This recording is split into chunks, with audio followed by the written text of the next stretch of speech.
Welcome to our line, the large line. We started building our 23 by 26 two-story cabin 3 months ago.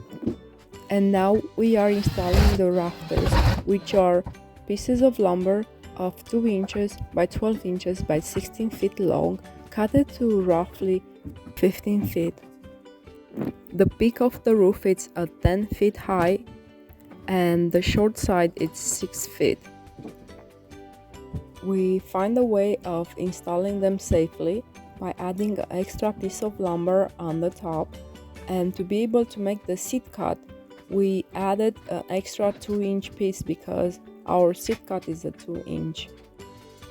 You can watch the entire video. Thank you for watching. We appreciate your time. Please share, subscribe, and see us next time.